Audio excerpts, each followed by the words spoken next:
ni wa murongo ni cya gice cya 8 umurongo w'8 umurongo wa 11. Wirinde ntuzibagirwe Uwiteka Imana yawe ngo utitondera ibyo yategetse. Utitondera ibyo yategetse. Utitondera aho hantu. Yesu ashimwe cyane. Utitondera ibyo yategetse n'amateka yayo n'amategeko yayo ngo utegeka uyu munsi. Ni nkaho gayovuze gati uziboneraho. Kiki imbere yaho ngaho ni nkuko yovuze ngo nudakora ivyo bintu uziboneraho. Amen. Reka nanone dusome Zaburi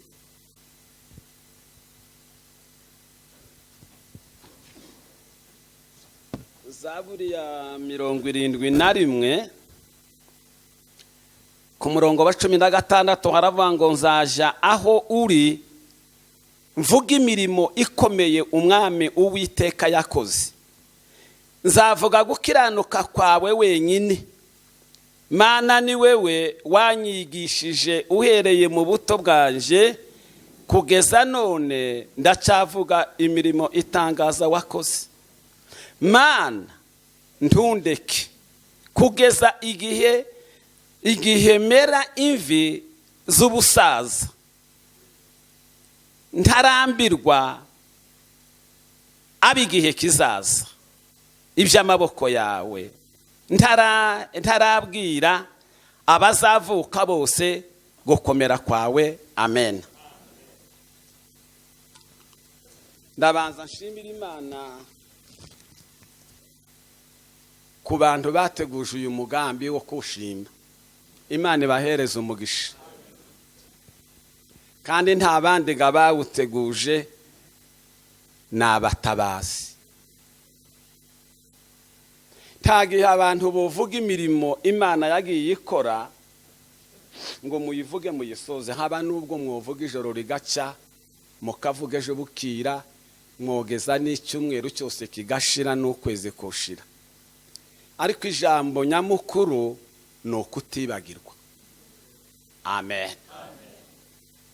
Ririya jambo sinzi warisomye Zaburi 103 yavuze ngo mutima wanje ntukibagirwe ibyiza Imana yagukoreye. Ndashimira Imana yangiriye umugambi wo kubaho nkaba ndiho. Kuko nta wundi saba segege babivuze ngo nindame ngeze y'imyaka ukuye Imana yo mu ijuru yonyine. Amen. Kandi abasegege bose ntibonkunda nkuko Imana nkunda. Duhe Imana icyubahiro we. Haleluya. Nageze hano muri iki gihugu muri 2008. Pitira hari akimihurura hari abahungu biwanje 2 kandi arabazamu. Ariko nkabona birabanganye. Kavuga ngo ese abasiribateri naje ngana gutya umupasitori navuye muri Kongo ndo umupasitori. Kuko nabaye umupasiteri muri 2000. Imana ishimwe cyane. None ndaje ariko Imana igira ubwenge. Muza mwizamurira icyubahiro. Imana igira ubwenge abantu. Sifa kwa Mungu. Tugituye hariya jewe naje nyuma abantu bamwe bigeze kumbwira batese abandi ko baragenda kwibera mu mazu gusa y'ubuntu sinzi uko twobivuga. None wewe wicaye hano gute? Ndabarango je bigenda ikiragera. Baravuga bangira inama namwe murabizi. Bene aya magambo ndatinze ndanga kuko igihe cyari kitaragera. Isezerano ry'Imana ushobora kurigicaraho ukaruha hakabaho risohora byende usigaje umwaka ugahamagarwa ugasezera isi. isezerano ry'Imana riragoye, riza rigeragezwa, rigaca mu ntambara, rigaca mu bibazo, rigaca mu biki. Ariko icyo nza nkundira Imana yo mu ijuru ni uko icyo yavuze itazereka kugisohoza. Yesu ashimwe cyane. Habaye muri 2002 twaje gusenga ni gurupe yacu y'abanyamasengesho, Imana ikavuga ngo tubonye abantu ga ubuhanuzi, Imana ntizereka kubivuga, ngo tubonye ngo uzagenda, ngo tubonye ngo wambuka ngo ibiyaga, ngo gira hariko jewe naya yanjye zambuka ibiyaga. Tukagenda tukakubita za Minembwe, za Rurambo, hehe, za Bukavu, Ibuvira, Burundi, hehe. Ngo buke noneho Imana ngo ije kugira yamigira gutya, ivugira mu mwana w'umubembe yararaye twamuzimanye nkoko, ararya avuga ubutumwa hariya mugatanga ngo mare anije baza gukunda kuraza abayumbe cyane. Nagiraga inzu nini pe. Noneho hararyama, ariko amaze kutubwiriza nijoro, twazaga tugiraga amateraniro ga nijoro. Noneho hararyama, madame agenda mu yindi nzu nyine y'igikone zigazi wacu, ariko nagiraga inzu nziza cyane nari narubase, nari nzi kubaka cyane. Amen. Haja kuba nka saa 9 numva ko wamubembe agira gutya yamaja mu mbaraga aratangira. Wewe wakoranye n'ababembe aba yama yuzura imbaraga, aratabira mu mwanya arampamagara, mwarimu nditabye. Ngomare kwitaba ate ate ko mbonye ate hano ati waharwaniye intambara nishi cyane, ate kandi n'ubu ngubu ziracagukurikiye. Ati ngaho komeza uvuge ndeko ndagutegera. Ati hano ko ndabona intambara nishi zikugose, biki wacawe wa nane ntabwo komure ko murumva ko mpashaka kuvuga wa nane wako wengi sana. Wanakuzunguka bana, ariko ntiyamenya kuko indirimbo zivuga ngo hata wadui wakinizunguka pande zote, Bwana wangu ndiye mchungaji. Yesu ashimwe cyane. Hanyuma ati mbonye bakwambika ikoti ry'ivuga butumwa, mbona kumanuka, ati nikabona, ati mbona uragiye, ategeye cyo kuba hano sinzi. Ni ya nkoko wariye wa mubembe we, umaze guhaga inkoko nakugaburiye none wewe urake yarigendera. Yesu ashimwe cyane. Haleluya we, haleluya. Ariko ye ngo haje kuba muri 2008 mu kwezi kwa 2 Imana iransanga nijoro, yamigira gutya, yamijana sinzi nimbaga ariko bazaberekwa, iranjana mbona ko umuntu anjana ngeza hagati y'ibihugu bibiri. Yamambwira ngo ese ngo aha hantu urahazi? Toya atahanga uhagazangane ku butaka bw'u Rwanda. Se ko muranyu atahanga ku butaka bw'u Rwanda, kandi ati kiriya gihugu kirara hakurya uzokivuga mu butumwa. Tuzokivuga mu butumwa. Siko none uyu muntu niteraga hejuru. Uzaga nkunda gusenga burakeye cyane tugihe sinase no gusinzira hari saa 9. Biragenda ngo haje kuba kandi ahise nk'icyumweru kimwe kabamvuye kurya twazaga twubaka uturaro twinka hategereye amazu, kabamvuye abana bakaba batwaye amata nyine bari imbere yanje mu mwijima. Nama numva kwijwi rivugira nko mu bitugu ngo umwanya wo kuba hano ngo urarangiye, ngo urumva nama mpindukira ngira ngo n'umuntu mvugiye nko mu bitugu. Si noneho ibi bintu binibiki. Ngo haje kuba mu kwezi kwa 3. Bwana asifiwe sana. Haleluya. Kare dufite huduma ku Mugeti,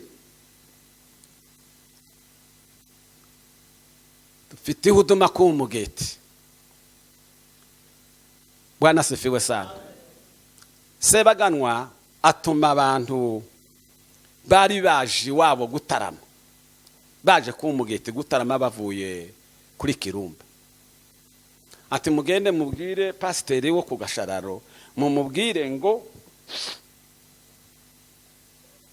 ibintu ari mu kuraramo ni ubutumwa buvuye ku Mana. Ati kandi yaba yarabonye umwanya ngo azozagere hano, ati tubonane. Ariko ihuduma ngo irangire twamatugira dutya, sinzi izindi bindi byabaye hariya mugatanga uwacu arambarira amarehemu gihamira ati ngwino tutahe. Ati nta gituma tutazoteguza amasengesho muri district ya Bijombo, muri paruwasi ya Bijombo, ati tuzabonana cyangwa tuzayateguze kuri Kirumba. Habaye mu kwa gatatu ku itariki 8 ryajwe rirasa riragaruka. Namangira gutya hari umunsi wa gatandatu nteranya abantu ku cyumweru, ndababara ntifite ngize urugendo kandi rwihuta kandi ngiye mu Rwanda. Batasugiye mu Rwanda nti kugira gute se? Hari abana ntingiye gusura abana ariko sinzatinda byenda simbizi. Icyo gihe hari hateye ubwoba muri ziriya nzira. Ndaza uwo munsi madame aramperekeza habaga gasoko hari mu Mitamba, harashika ndetse n'udufaranga narinze ngenda asubira ngura mu isukari ntingaho ugenda ushira abana. Hari muki rero ubwo ntihari muki cyane, hari mu kwezi kwa gatatu. Atese ukusuragiye ugiye kwicara mu Rwanda, ntinzicara mu Rwanda se abana bawe se hari akazi bafite?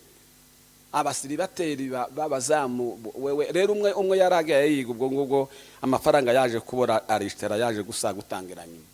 Hanyuma Bwana sifiwe sana. Haleluya. Haleluya. Ndaje ngongere mu Mitamba, ndaharaye mwarimu wa umuhungu w'abatwari ni wari umwarimu w'ikanisa rya Kadesi. Atese kuraja hene ko ndagenda mu Rwanda. Ate abantu bari bavuye mu mibunde ejo barabambuye hariya mu Buhonde bama, ati bari ko babanyagana amakoti bambaye. None kuragenda ati tiworuha ubona huca, ati kandi barasaza. Naho banyabashiri bari yeri gutya mu nzira neza iruhande nyine ahinjira kabiri.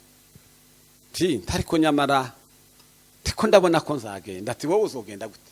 Tuhararanye n'abandi bari bavuye mu mibunda, abadamu, umudamu n'umukazana we ayese umwana n'abandi basore babiri, twese twari 7. Baradukomereje mu Rubunga, bagize gutya tugize igitara mu mwanya mutoya. Hanyuma tugiye kuryama mwarimu aranjanye shega yeme pasiteri ngo mara gushika ndaryamye. Habaye saa 9 ndabyuka. Atari ko nyine wanze nyine uragenda, ati ndiko ndabona ko ngenda simbizi. Ndabyuse musize ku gitanda ndagiye nahariya nyine muri salon niko bazaga ibirambi bya ruguru. Ndicaye ndasenze.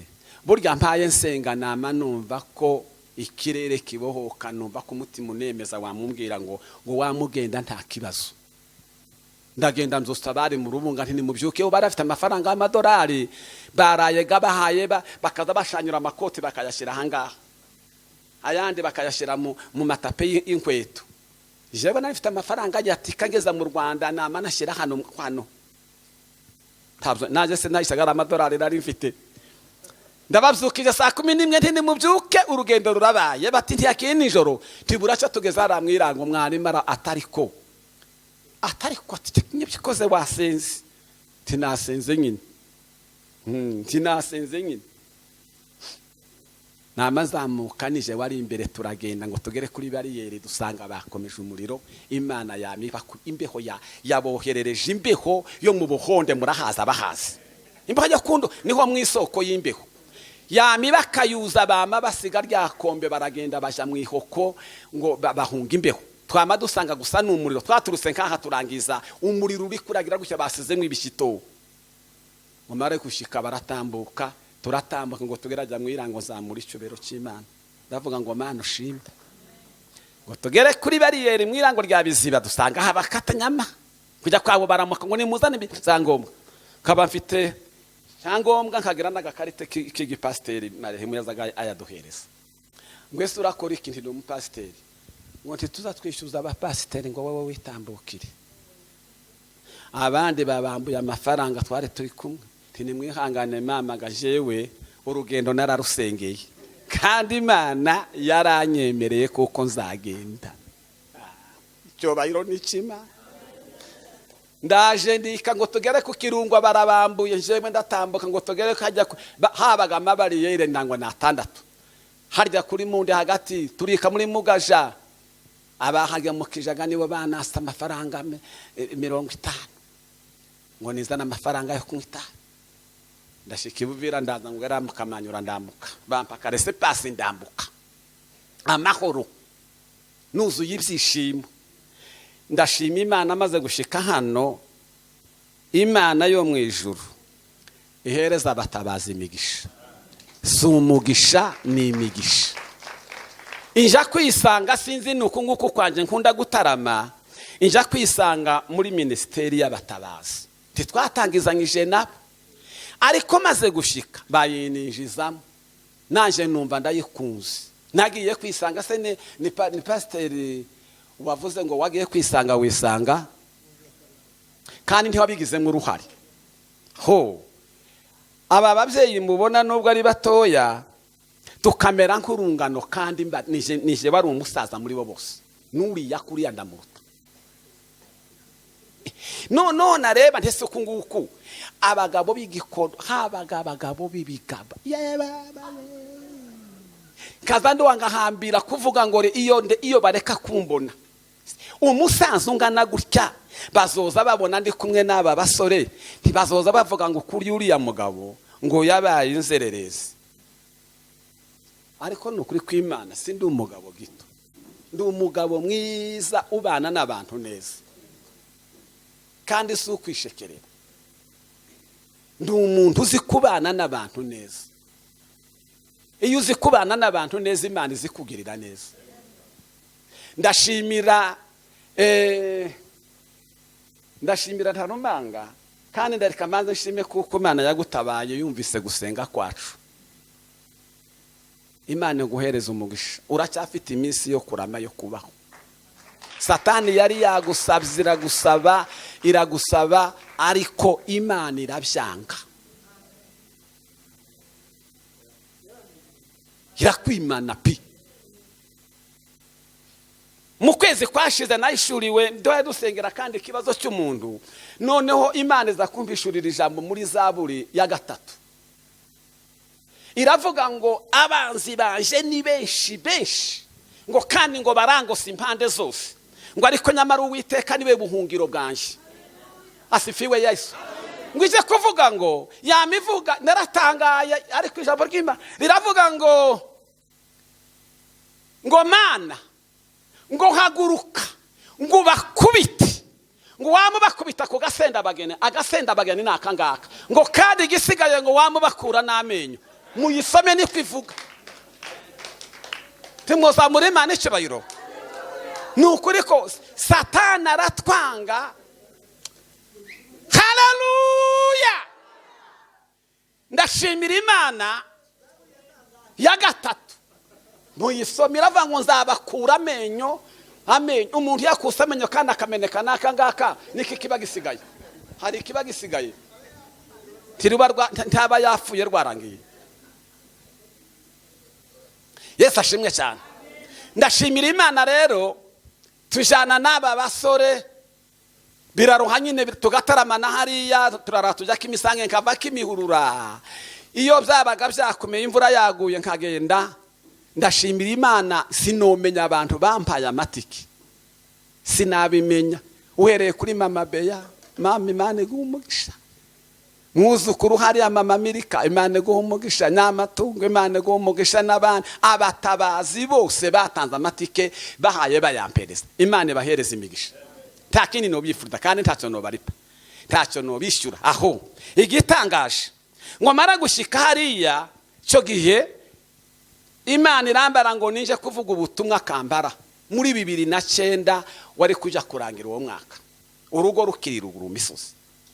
Imana irambwira ngo ningeneje kuvuga ubutumwa, nzagenda kuvuga ubutumwa mu gihugu ntazi ngo buce. Imana yamekonko Burundi muhungu nawe yamaze Imana iramutuma araza nsanga hariya kimisa narindaye ndayiriya mu Kagarama ku kiriyo cya Sengorore cya se wabya Yesu.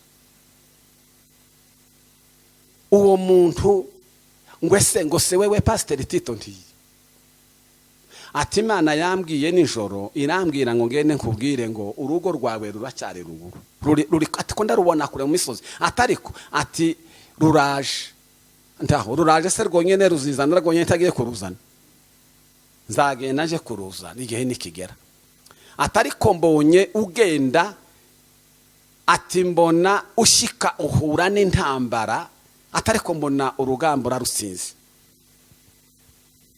ngo buce mva hano ndagenda ndazamuka imisozi ndashika nari naranze abana bakava ngo ningende ngoje ngo nzatumire ngo umukecuru wabo ngo azaze ntoya sinakora ibintu bimeze nk'ibya forode naje se mpunze se ndagenda ngo nshike ndasezera bampereze inka 5 mwumve namwe ngene Imana izigira batange inka 5 abasegeke ndababwira ngo Imana yampamagaye kandi amasezerano yanje aruzuye batanga imyanya 2 y'ibigori ngo nica ndaza ngo mara gushika hano abantu bamwe batanga amafaranga amadolari nibura nti banatanze amanyarwanda batanga amadolari ngo ngende ngo nzogende ngo kunguko ntuzoshobora hano ngo se nguzagenda ngo mu nkambi niko Imana yabawe ko nzagenda mu nkambi ndababarira ngo jewe kubaho kwanje n'Imana niyo ari izibanga abene wacu n'abandi bose na pibeti bari babizi naryame Imana kambarira ngo ceceka uwumurutuze ndatuze wabandi ndituriza timwazaga mubona ntuje Bwana asifiwe sana haleluya ndashimira Imana mu batabazi cyane cyane bari abavyeyi ndabashimira kurya hari indirimbo izivuga ngo jasho nicyuye ngo hata jasho zilizo wadondoka ngo Mungu hata zisawa ivyuya mwabize muri ko mudusongera amen Bwana asifiwe sana Imana izabahemba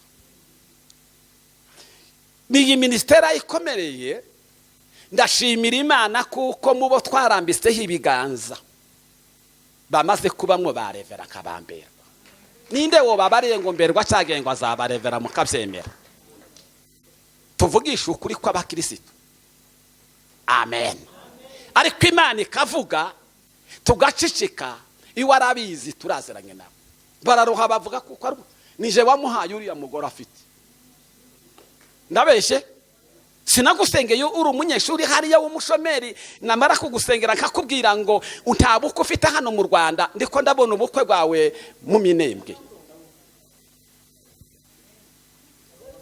ndabeshe mwana wa haleluya muzamurira Imana icyubahiro ukuye gusa kandi ndashima Imana izi kubita abanyamashari hasi ikabamenagura nyine utwasaya abandi kabakura amenyo ariko umugambi w'Imana ugasohora ndashimira perezida rwa Kabuba Imana araguhamagaye na hariya mu Bugande reka nkubariri sihusoguma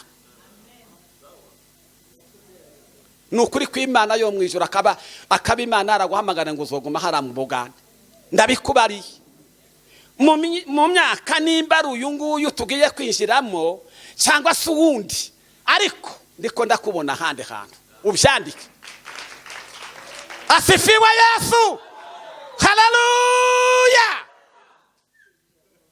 ndashimira Imana umuntu wambaye icya cumi cya mbere yabonye akazi ni Elisa umwana wanjye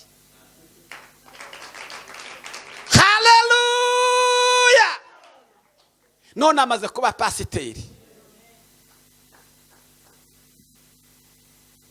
sisi watumishi wake Mungu tuwe matajiri kati yote tutakapowekwa pakumekerera sifa litashinda tutamusifu nani Yesu muweza yote haleluya haleluya sisi watumishi wake Mungu tuwa matajiri kati yote tutakapowekwa pakuume kelele na sifa litashinda. Abatabazi muracyavaho mugere ku rundi rwego kuko twasenze Imana. Haleluya. Mwarimo baraguma bagira gutya barasunika. Umunsi umwe yanjanye mu cyumba twarayiriya ese ni mu Rugarama ni hano naturaza mu cyumba ndareba kaza Imana nikishati matamugize pasteur ngo aracyari mwarimo. Uwo munsi narabwirije muri Burakeye yabo ariko mbona harimo abanebwe n'abanebweri benshi n'abandi mugume munebwe ariko ndiko ndabona mwarimo nkabona azava kubwa harimo abe pasteur. None dore ni pasteur. Imana gohereza umugisha. Haleluya. Imana turayishimira. Ndatinze mu mbabarire. Ndashima Imana yakoze ibitangaza. Bene wacu namwe cyagihe burya muri 2009 2010 timwomenye kuko Imana ihaye integuza. Amen. Inka zari zarashize ntankangira. Ndashimira Imana kuko hano mu Rwanda maze kuhashingirira abana 3, abahungu 2 n'umukobwa.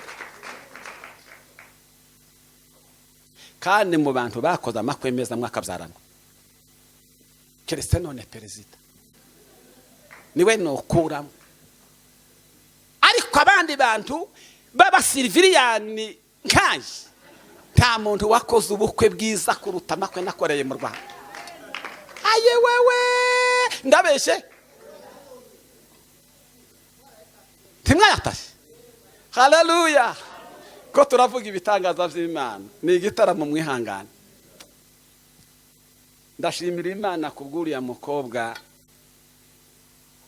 Imera tukibagirwa ibyiza Imana gukora. Imera saraza arapfuka mu munsi umwe twataramya simbaye nibuka nibarara ukarugira sinza aho twari turi nimba ari kwa Muhoza mu cyumba mama no munsi nyina adafata diplome musasindwa narabimenye. Uwo munsi barasenga tindabizi icyo hawe ushaka gusengera. Yari umukobwa ukomeye w'amaboko nkavuga ntese Mana we iyo ukoze ku bahungu bakareba uyu mwana w'umukobwa ko ari mwiza ko akomeye nanone ngo wowe ushaka umuntu ukomeye nanone uzagira nyine gico nanone ngamara naho se gushaka bene kandi kagagagagega asho bimaze pi kuri kwimana mwiza gushaka kandi bene kagagago pastor wewe se ko hayibona se no ganda turasenga arapfukama turamusengera turamubwira ngo nukuri genda hari ukuntu Imana ivuze. Imana iravuga. Imana yakubake yo mu ijuru ihabwa icyubahiro. None ufite abana bangahe? Hari uko Imana itagize niyo yorekera n'ubukiri mutugiye abyara ariko nano niyo borekera abo ngabo abo bonyine barahagije. Kandi Imana nuracyafite n'abandi uzobabyara bose kandi nta uzavuka ngo abure umwenda ngo abure n'ibiryo. Haba nubwo wogeze 8. Ndashimira Imana yuko abatabazi abo twagendanye mwese mufite imirimo. Ndashimira Imana kubwa mwene data wayoboye. Seniki twagusengeye Imana hagerage. Deforo Imana we. Umunsi ayifata twasenze Imana irabivuga kuko azobona azatsinda. Imana yo mwisho. Tuzamurira Imana icyubahiro. Nariko mugira ngo buke turasadukubitana nawe ibukavu. Tese se matungo uribuka bati uvuye Kampala ugeze ibukavu ko mpaye ndeba kareba kabona nta cyerekezo mpaye mbona ufite hano. Ati ndabiza ati ni hano ubu ngubu urabona ko aranga tete nanga kumubwira byinshi bimwe umuntu azayicecekera pastor uza wicecekera nta uzoguma kuvuga byose. Ndareba ariko mona kuko azosubira kandi kwerekeza dutsinsiniri yasubiye kandi kutoreza raro rimwe. Imana iguhereza umugisha kongera kubonana. Nashingiye abana, Imana irankoresha. Ikindi gitangaje natangaye, hari umunsi umwe nakoze ubukwe bw'umwana umwe nyine hariya muri bari abahungu. Barakora abantu n'umuryango barakora bafata, kandi ngira ngo yabereye ahangaha hano Gikondo. Hakaba habuze amafaranga, hafi habuze amafaranga 70, ibihumbi 70 ngo bishyura ahantu bari bafashe. Abantu baraye hariya mu rugo ni benshi. Igihe nyine bako barampamagara hano ngo ninohereza amafaranga, kabansigaranye ibihumbi 30. Tinanone 30 ngo ahubwo nibura ngo bzohereze ngo tube tubifatishije ngo bindi ngo turasera tubivuga. Toya sinohereza ibice. Naho bw'Imanaga ngo nje kumva ubwo nyine mu telefone abantu kubarambara kugira ngo bambuke ngo amasaha arabaye. Mbona telefone y'umuntu arampamagaye ngo zamuka hano ngo tebuka ubu nyine ngo duhure ku rusengero. Urusengero rwa Kimburo ntimwari mu ruza kwazaga dusengera muri yanzu twari dukondesheje, kurya ntiyari yabo bari bakondesheje. Ndazamutse sinzi ukuntu nagize gucanca mu bantu gutya bayoberwa ahantu ndoye barahamagara ngo ese ngo nihe ngo mwango pastor aroye ngo ese ntahabona kuko ngo hakeye. Ndazamutse ngeze ku rusengero kubitana n'umugabo umwe Imana yakoze ku mutima, yama mpereza envelope gutya, kandi nama numva ni ibintu byinshi biri. Ayi wewe Mana we, mu mutima za ati noneho simbaye mu bukwe bwawe, kandi nanje mfite ubundi bukwe bw'umuvandimwe ampaye ngendamwe, ariko ngiye envelope nari nibagiwe invitation yawe nari narayita haba no kuruha nibuka ati ni harya nyine. Toya y'Imana gusiga uhereza imigisha, ibintu byose ndazakubera bangeze mu cyumba. Singeze mu cyumba, Mana yo mu ijuru ry'amajuru ngo baje kumva bumva mbogeje impundu. Abandi gabari muri saro nagiraga inzu nini harakimurura murayiza abantu benshi hano. Namwe baje kumva gandi mu cyumba na madamu bumva mvugije impundu. Ye baba we ngo ayi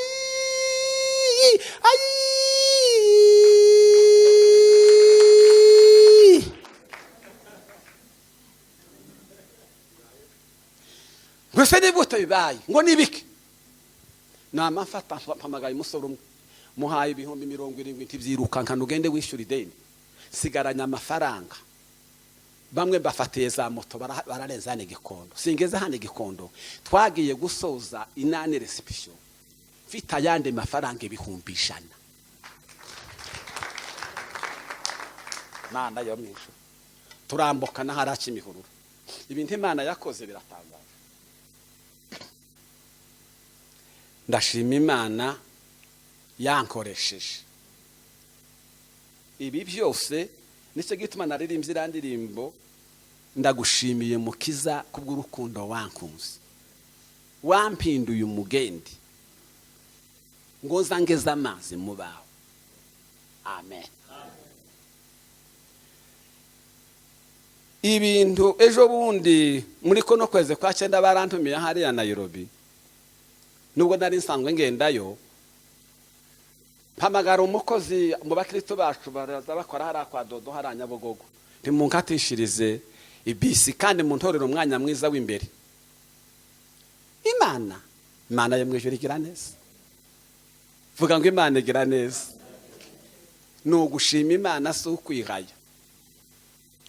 Ariko natekereza kira kibisi kigeze kunkurayo, kandi mu kwezi kwa 6 tugiye gusengera Mberwa kuba revera ngo tugere mu nzira Satani agira nabi.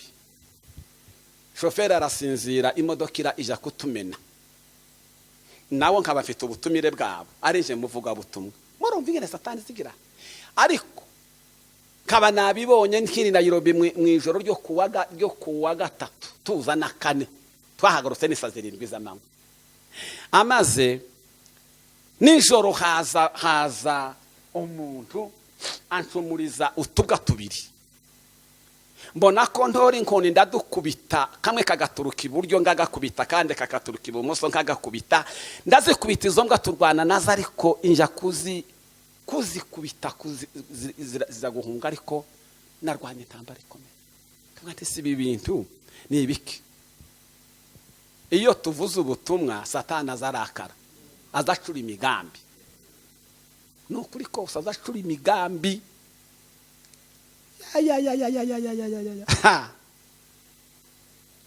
Uje kwigana mu nzira maze imodoka iratumena, iraturengeza itugeze iriya, barataka baraboroga. Twari kumwe na Mirungu, pasiteri uriya mwene Nyakwana, kaza mvuga ngo nti Yesu, ku izina ryawe Yesu, Yesu dutabare.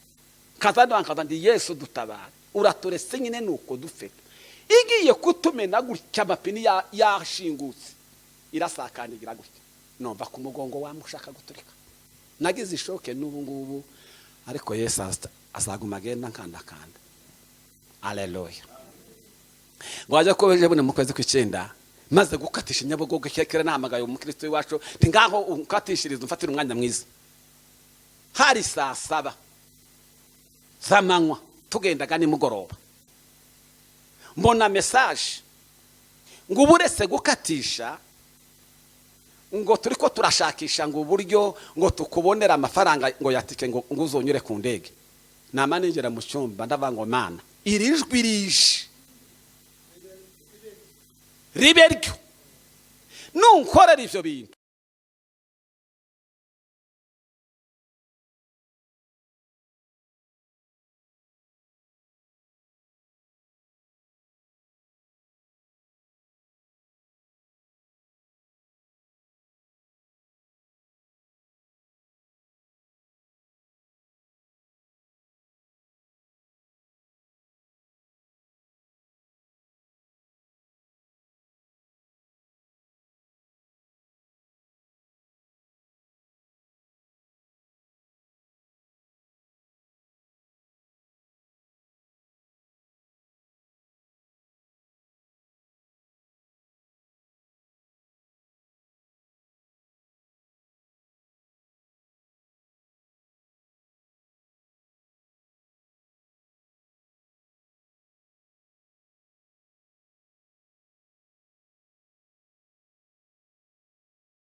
ariko iza nshima Imana yuko n'akawunga yarashiraga n'ibirayi bigashira. Ariko iryo joro watarama ukuzura umwuka wera Imana ikakunezeza. Muri ibyo yaravuze ngo nukuri yatugezemo asigaye abana natwe, none ngwino wiha Imana yera yose uwo mutima wawe. Muzamureka imitima iyi idacafuye Imana izigumika gusekera. Ariko iyi mitima yahunnye Mana yo mu ijuru, none umwami Yesu Kristo namubereye ubuturo, ndetse nahawe umufasha ari we mwuka wera w'isezerano. Mwirinde kutazibagirwa. Niyo wogira amafaranga, niyo wogira iki, ntimukibagirwe. Amen.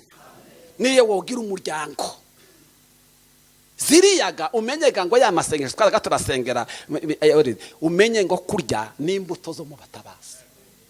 Ubigenzuye ukabishyira neza muri gahunda neza, wosanga niya ngo tuza twatura bukeya Imana yo mu ijuru yikumva cyane. Iyo udasengeye uwundi muntu ufite umushiha, ni ukuri kw'Imana.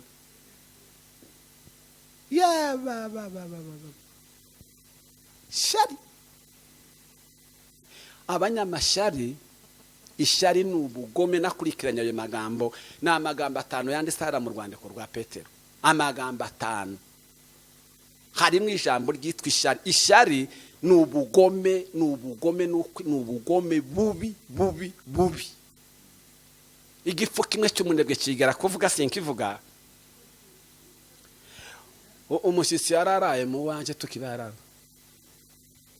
ngo amare buke mwito no kwa kundi umuntu azagenda nyina aramusa nk'abantu mwana gutyo yabaraye.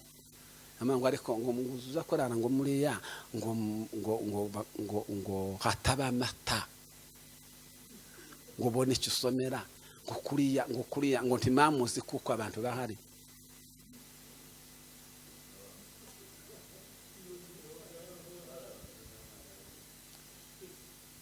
Imana izibabarira bene abo bantu.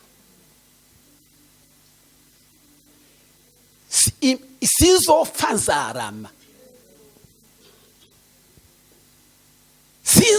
nzarama, ngo nzambwira abantu imirimo ikomeye y'Uwiteka Imana yakoze. Iyo umutima udacafuye Imana izigumika gusekera. Ariko iyo umutima wahunnye ugacafuruka, ariko ubunebwe ni bubi. Nanga ubunebwe Tito mu buzima bwanjye. Icyo nanga ni ubunebwe, ariko nkunda abantu b'Imana buzuye umwuka wera bakundi gutaramira Imana. Amen. Amen. Imana idufashe nubwo tujanye umwanya. Ndashimira Imana kuri byo mwakoze, kandi abateguye uyu mugambi wo gushima ni ukuri Imana bahereza umugisha. Ariko ejo ubungubu rero reka mvuge nsoza, ndashimira Imana kubwuriya muzehe. Mujye kumuhereza umwanya asenga Imana. Ni umuzehe twakoranye ubuyumbe kera muri za 74, nawe yari akigorosa gikomeye, akunda Imana ntimuruzi namwe, afite imyaka 80. Twe tureko turashise, twebwe twujuje 70, ariko aracyakomeye kuri yakandane ntimuruzi ko murabona ari jewe nsegaye kubera gusoma cyane, nsegaye nshira hirinete nahiwe aracyasoma gutya Bibiliya adashize hirinete. Uwo muntu Imana ntakomeye, nta kindi kuri iyaza kuba umunebwe kuriya ntaba kibaho yarapfuye, kuko ubunebwe buza busazisha. Ni bubi. Amina. Kaba rero sinzi nimba simbona umwanya wo gutarama niko mpaye mbona, kuko twatakaje umuntu mu muryango kandi ukomeye utoroshye. Mwabibonye mwese, uriya mugabo yarakomeye kuriya mu muryango. Ariko ejo abandi batabaye bagiye nyiriya musehe wiwari asigaye baza guhagurutsa bagafata. Ejo nanje nzamara nyuma y'amateraniro nzagenda. Narikoga mvuga ngo tuzosa tubane hano, ariko ejo tuzosoza amateraniro nanje tabare ngende. Abatabazi timukibagirwe, n'abandi bamwe hano bafite izindi mpamvu, ariko iby'ukuri kubonana kwacu ni umugisha. Kubonana kwacu mukibuka ibi bintu ni umugisha, kandi Imana yo mu ijuru yabibonye. Imana igumi bagirire neza. Dore ganura nawe turabana mu rusengero s'umutabazi, sema horo s'umutabazi. Imana ngo erega nawe haga n'imbuto y'abatabazi ngo ije kumugirira neza. Umunsi umwe gutya, igitondo kimwe gutya, Imana yo mu ijuru itazikiranirwa yamimuhereza abahungu babiri gutya umunsi umwe. Izo simbuto z'abatabazi amasenge iyo nyine gusa yamivuga ngo ndaguheza abahungu babiri. Ndangondi bamaze kwinjira amashuri. Yesu ashimwe cyane. Imana twovuga iby'Imana tukayegeraye. Amen. Muje kugira tuje gushyiramo agasirimba ashyirwa amasaha gazaba hayagenda muzomba bari.